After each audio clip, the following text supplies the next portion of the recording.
ಶ್ರೀ ಗಜಾನನ ಮಿತ್ರ ಮಂಡಳಿ ವತಿಯಿಂದ ತಮಗೆಲ್ಲ ಆಧ್ಯಾತ್ಮಿಕ ಪ್ರವಚನವನ್ನು ಏರ್ಪಡಿಸಿದ ಎಲ್ಲ ಕಮಿಟಿ ಬಳಗಕ್ಕೂ, ಕಲಾ ಬಳಗಕ್ಕೂ, ಮೀಡಿಯಾ ಬಳಗಕ್ಕೂ, ಆಗಮಿಸಿದಂತಹ ಎಲ್ಲ ಗ್ರಾಮದ ಸದ್ಭಕ್ತರೇ, ನೀವೆಲ್ಲರೂ ನನ್ನ ತಂದೆ ತಾಯಿಗಳೆಂದೇ ಭಾವಿಸಿ ನಿಮಗೆಲ್ಲರಿಗೂ ಶರಣು ಶರಣಾರ್ಥಿಗಳು.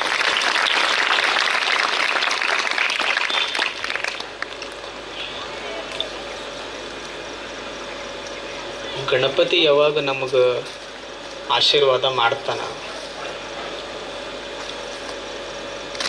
ಗಣಪತಿಗೆ ಎರಡೆರಡು ಹೊತ್ತು ಪೂಜೆ ಮಾಡಿದ್ರಷ್ಟೇ ಆಶೀರ್ವಾದ ಮಾಡ್ತಾನೆ, ಅಷ್ಟು ಆಶೀರ್ವಾದ ಮಾಡೋದಿಲ್ಲ.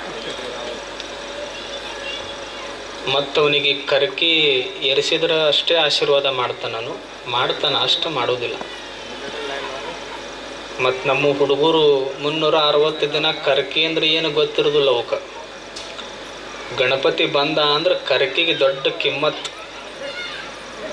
360 ದಿನನೂ ಗಪ್ಪ ಇದ್ದಿರ್ತೈತದು ಕರ್ಕಿ. 5 ದಿನ ಕರ್ಕಿ ವೈಭೋಗ ನೋಡ್ಬೇಕು. ಅದ್ರದಾಗದಿ ದೊಡ್ಡ ಎಲ್ಲರೂ ಕರಿಕೆ ಎಲ್ಲೈತಿ.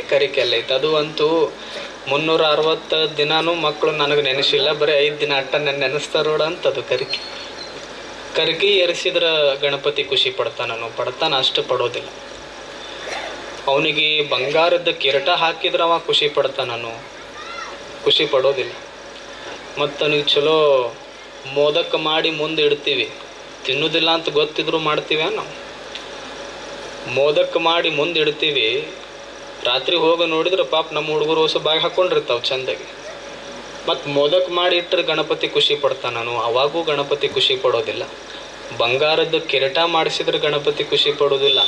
ಕರ್ಕಿ ಎರಿಸಿದ್ರೆ ಗಣಪತಿ ಖುಷಿ ಪಡೋದಿಲ್ಲ. ಎರಡೆರಡು ಹೊತ್ತು ಮಂಗಳಾರತಿ ಮಾಡಿದ್ರೆ ಗಣಪತಿ ಖುಷಿ ಪಡೋದಿಲ್ಲ. ಇನ್ನೊಬ್ಬರ ಮನೆ ಮುರಿಲಾರ್ದಂಗೆ ಯಾವ ಬದುಕ್ತಾನಲ್ಲ, ಅವಾಗ ಗಣಪತಿ ಖುಷಿ ಪಡ್ತಾನೆ.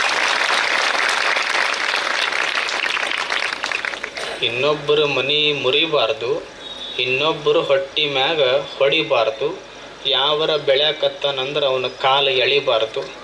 ಮನೆ ಕಟ್ಟಿದಾಗ ಅವನಿಗೊಂದಿಷ್ಟು ಶುಭಾಶಯಗಳನ್ನು ಹೇಳಿದ್ರೆ ಗಣಪತಿ ಖುಷಿ ಪಡ್ತಾನ. ನಾವು ತಿಳ್ಕೊಂಡಿವಿ ಅವನು ಹೊತ್ತು ಮೆರೆಸಿದ್ರೆ ಗಣಪತಿ ಖುಷಿ ಪಡ್ತಾನಂತ ತಿಳ್ಕೊಂಡಿವಿ. 360 ದಿನಾನೂ ಇನ್ನೊಬ್ಬರಿಗೆ ಟೀಕೆ ಮಾಡಿ, 360 ದಿನಾನೂ ಇನ್ನೊಬ್ಬರಿಗೆ ಬೈದು, 360 ದಿನಾನೂ ಇನ್ನೊಬ್ಬರ ಮನೆ ಹಾಳಾಗಲಿ ಅಂತ ಬಯಸಿ 5 ದಿನ ಗಣಪತಿಗೆ ಜೈ ಅಂದ್ರೆ ಗಣಪತಿ ಖುಷಿ ಪಡೋಕ್ಕೆ ಸಾಧ್ಯ ಇಲ್ಲ.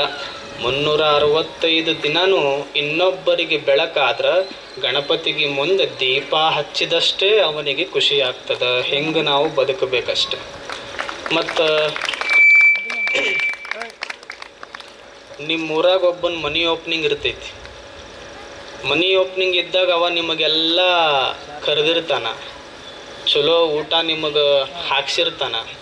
ನೀವು ಹಂಗೆ ಖಾಲಿ ಕೈಲಿ ಹೋಗೋದು ಬ್ಯಾಡ ಅಂತ ಒಂದು 200 ರೂಪಾಯಿದು ಗಿಫ್ಟ್ ತೊಗೊಂಡು ಹೋಗಿರ್ತೀರಿ ಮನೆಗೆ. ಬರೋದಿಲ್ಲ ನಾವು ಹೋದವ್ರು. ಬಂದ್ವಿ ಅಂದ್ರೆ ಮನುಷ್ಯರೇ ಅಲ್ಲ ನಾವು.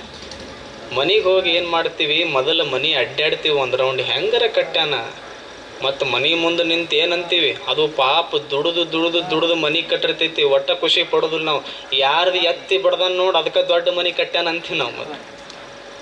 ಮತ್ತು ನೀವು ಶಬಾಷ್ ಅನ್ನಕತ್ತೀರಿ ಅಂದ್ರೆ ನೀವು ಅಂದಿರ್ತೀರಿ. ಅದು ಯಾವ ಎತ್ತಿ ಬಡ್ದ ನೋಡ ಅದಕ್ಕೆ ಒಂದೇ ಮಾತಿದು ನಮ್ಮದು. ಚಲೋ ಕಟ್ಟ್ಯಾನಂತ ಅನ್ನೋದೇ ಇಲ್ಲ. ಒಂದೇದ್ದು ಒಳಗೆ ಹೋಗಿ ಎಲ್ಲ ನೋಡಿ ಮತ್ತು ಚಲೋ ಮೊದಲು ಊಟಕ್ಕೆ ಹೋಗಿರ್ತೀವಿ. ಚಲೋ ಊಟ ಮಾಡಿ ಅವನಿಗೆ ಒಂದು ಫ್ರೇಮ್ ಗಿಫ್ಟ್ ಕೊಟ್ಟು ಬರ್ತೀವಿ. ಬರ್ಬೇಕಾದ್ರೆ ಹಂಗೆ ಬರೋದಿಲ್ಲ. ಮನೆ ಭಾರಿ ಕಟ್ಟಿಯಪ್ಪ ಆದ್ರೆ ಬರಲ. ಈ ಆದ್ರೆ ಅನ್ನೋ ಪದ ಭಾಳ ಕೆಟ್ಟಿದ್ದು. ಚಿಂಚ್ಕಂಡಿಯವ್ರು ಭಾರಿ ಕಾರ್ಯಕ್ರಮ ಮಾಡಿದ್ರು, ಆದ್ರೆ ಮುಂದೊಂದು ಏನಾರ ತಿರುವು ಐತೆ ಅಂತಲೇ ಅರ್ಥ. ಸ್ವಾಮಿಗಳು ಯಾರೋ ಸಣ್ಣವ್ರು ಬಂದಿದ್ರು, ಮಾತಾಡಿದ್ರು ಖರೆ. ಆದ್ರೆ ಅಂದ್ರೆ ನಂದು ಮುಗಿತಾ ಕಥೆ ಅಲ್ಲಿ. ಆದ್ರೆ ಅನ್ನೋ ಪದು ಭಾಳ ಕೆಟ್ಟ. ಅವ ಅಷ್ಟೇ ಹೇಳಿ ಹೋಗಿ ಬಿಡ್ತಾನ. ಅವ ಮನೆಗೆ ಹೋಗಿ ಮನೆ ಭಾರಿ ಕಟ್ಟಿಯಪ್ಪ ಖರೆ ಆದ್ರೆ ಬರ್ಲ್ಯಾ. ಅವಂಗ ತಲೆಯಾಗ ಅದು ಸಂಬಂಧಿಕರು ಬಂಗಾರ ಮಾಡಿಸ್ಯಾರ, ಸಂಬಂಧಿಕರು ಬೆಳ್ಳಿ ಕೊಟ್ಟಾರ, ಮಗ ಚಲೋ ಗುಲಾಬಿ ಹೂವು ಕೊಟ್ಟಾನ, ಅಕ್ಕಪಕ್ಕದವರೆಲ್ಲ ಫ್ರೇಮ್ ಕೊಟ್ಟಾರ, ಸ್ನೇಹಿತರೆಲ್ಲ ಬಂದು ಅವನಿಗೇನು ಕಾಣಿಕ ಕೊಟ್ಟಾರ. ಅದು ಇದ್ದಿದ್ದಿಲ್ಲ ತಲೆಯಾಗಿದ್ದಿದ್ದೇನು 3 ಅಕ್ಷರದ ಪದ ಆದ್ರ. ಏನು ಯಾಕೆ ಹಿಂಗೆ ಹೇಳ್ದ, ಎಲ್ಲರ ಮನೆ ತಪ್ಪದನು ನಂದು. ಅವ ಬರೀ ಅದೇ ಯೋಚನೆ ಮಾಡಕತ್ತಿದ್ದ. ಖುಷಿ ಬಿಟ್ಟಾನ, 3 ಕೋಟಿ ರೂಪಾಯಿ ಮನೆ ಬಿಟ್ಟಾನ, 3 ಪದ ಆದ್ರ ಹಿಡ್ಕೊಂಡು ಕುಂತ. ಮತ್ತು ರಾತ್ರಿ ಇವ ವಾಟ್ಸಪ್ನಾಗ ಮೆಸೇಜ್ ಹಾಕಿದ್ದ. ವಾಟ್ಸಪ್ನಾಗ ಇವ ಏನು ಕಳಿಸಿದ್ದ ಅಂದ್ರೆ, ಮನಿ ಎಲ್ಲ ಭಾರಿ ಕಟ್ಟಿಯಪ್ಪ, ಆದ್ರೆ ಕಿಡಿಕಿ ಆ ಕಡೆ ಇರ್ಬೇಕಿತ್ತು ಅಂದಿವ. ಅವನಿಗನ್ನಿಸ್ತು ಕಿಡಿಕಿ ಆ ಕಡೆ ಯಾಕೆ ಇರ್ಬೇಕಿತ್ತು, ಕಿಡಿಕಿ ಆ ಕಡೆ ಇದ್ರೆ ವಿದ್ಯಾ ಬರೋದಿಲ್ಲ ಮನೆಗೆ, ಕಿಡಿಕಿ ಆ ಕಡೆ ಇರ್ಬೇಕಿತ್ತು. ಇವ ಬಡ ಬಡ ಬಂದ, ಕಿಡಿಕಿ ಬದಲು ಮಾಡಿದ. ಮತ್ತು ಮತ್ತೊಬ್ಬ ಬಂದ ಮನೆಗೆ, ಬರುವುದಾಗಿದ್ದಿಲ್ಲ ಅಂತ. ಮತ್ತೊಬ್ಬ ಮನೆಗೆ ಬಂದು, ಪೂಜಾ ರೂಮ್ ಇಲ್ಲಿ ಇರಬಾರ್ದಿತ್ತು, ನಿನಗೆ ಯಾರ್ಯಾರು ಹೇಳಿಕೊಟ್ಟಾರ, ಪೂಜಾ ರೂಮ್ ಈ ಕಡೆ ಇದ್ದಿದ್ದು ಆ ಕಡೆ ಹಾಕು ಅಂದ. ಅವನ ಮಾತು ಕೇಳಿ ಚೂರು ಕಡೆ ಅವನ ಮಾತು ಕೇಳಿ ಪೂಜಾ ರೂಮ್ನ ಆ ಕಡೆ ಹಾಕಿದ. ಮತ್ತೊಬ್ಬ ಬಂದ ಮನೆಗೆ, ಅಂದ, ಅಲ್ಲೋ ಟಿ ವಿ ಈ ಕಡೆ ಕುಂದ್ರಿಸಲ್ಲ, ಈ ಕಡೆ ಇರಬಾರ್ದಿತ್ತು, ನೆತ್ತಿ ಮ್ಯಾಗ ಇರ್ಬೇಕಿತ್ತು ಅಂದವ. ಟಿ ವಿ ಅದು ಮಾತು ಕೇಳಿ ನೆತ್ತಿ ಮ್ಯಾಗ ಟಿ ವಿ ಹಾಕ್ಕೊಂಡ, ಕಿಟಕಿ ಬದಲು ಮಾಡ್ದ, ಟಿ ವಿ ಬದಲು ಮಾಡ್ದ, ಪೂಜಾ ರೂಮ್ ಬದಲು ಮಾಡ್ದ. ಅವ ಹಂಗ ಉಳ್ದ, ಅವ ಬದಲಾಗಲೇ ಇಲ್ಲ. ಅದು ಮನಿ ಅಂತೂ ಚಲೋ ಗಂಟು ಬಿದ್ದಿರಿ ಇವನಿಗಂತೂ. ಇವ ನನಗೆ ಕಟ್ಸಿದ್ದ ನಿಮ್ಮನ್ನು ಬದಲು ಮಾಡಕ್ಕೆ ಕಟ್ಸ್ಯಾನ, ಅದು ಮನಿ ಅಂತೂ ನನ್ನ ಕಿಟಕಿ ಬದಲು ಮಾಡಿದಿ, ನನ್ನ ಪೂಜಾ ರೂಮ್ ಬದಲು ಮಾಡಿದಿ, ನನ್ನ ಟಿ ವಿ ಬದಲು ಮಾಡಿದಿ.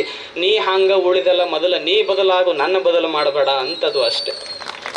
ನೀ ಹಂಗೆ ಉಳಿದಲ್ಲ, ನೀ ಹಂಗೆ ಬದಲು ಮಾಡು, ನನ್ನೇನು ಬದಲು ಮಾಡ್ತೀವೋ.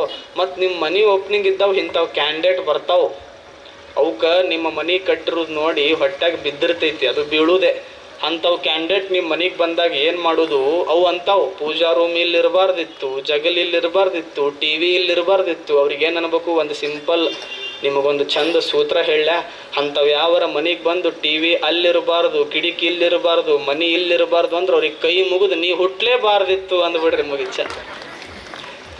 ನೀ ಹುಟ್ಲೇಬಾರ್ದಿತ್ತು, ಎಷ್ಟು ಚಂದ ಇರ್ತಿತ್ತು, ನನ್ನ ಮನೆ ಚಂದ ಇರ್ತಿತ್ತು, ನನ್ನ ಮಕ್ಕಳು ಚಂದ ಇರ್ತಿದ್ದು, ನನ್ನ ಮನಸ್ಸು ಚಂದ ಇರ್ತಿತ್ತು. ಹಿಂಗೆ ಬದುಕೋದು. ಯಾವನಾದರೂ ಬೆಳೆದಾಗ ಹೊಟ್ಟಿ ಉರ್ಕೊಂಡು ಗಣಪತಿ ಮುಂದೆ ದೀಪ ಹಚ್ಚಿದ್ರೆ ಗಣಪತಿ ಖುಷಿ ಪಡೋಕೆ ಸಾಧ್ಯ ಇಲ್ಲ. ಯಾವನಾದರೂ ಚಲೋ ಮನೆ ಕಟ್ಟಿಸಿದಾಗ ಕಿಡಿಕಿ ಅಲ್ಲಿರಬಾರ್ದು, ದೇವ್ರ ಕೊಲಿ ಇಲ್ಲಿರಬಾರ್ದು ಅನ್ನೋ ಬದಲು ಬರೀ 200 ರೂಪಾಯಿ ತಪ್ಪಲದ ಸೀರೆನೇ ತೊಗೊಂಡು ಹೋಗ್ರಿ, 300 ರೂಪಾಯಿದ ಹರಿದ ಲುಂಗಿನೇ ತೊಗೊಂಡು ಹೋಗ್ರಿ. ಅವನಿಗೆ ಕೊಟ್ಟು ಭಾಳ ಚಲೋ ಮನೆ ಕಟ್ಟಿಯಪ್ಪ, ಚಲೋ ಜೀವನ ಮಾಡುವಂತ 2 ಪ್ರೀತಿ ಮಾತಾಡ್ರಿ.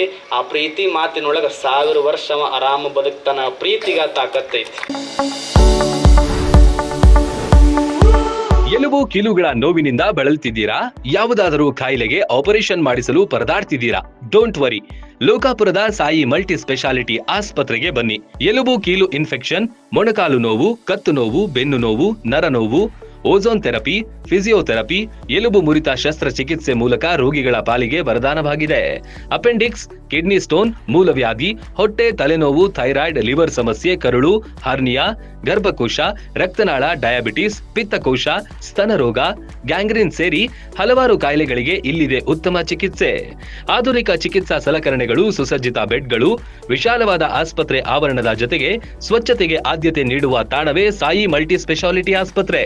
ಸ್ಥಳ Srinivasa Kalyana Mantapa road, bus stand ಹತ್ತಿರ, ಲೋಕಾಪುರ.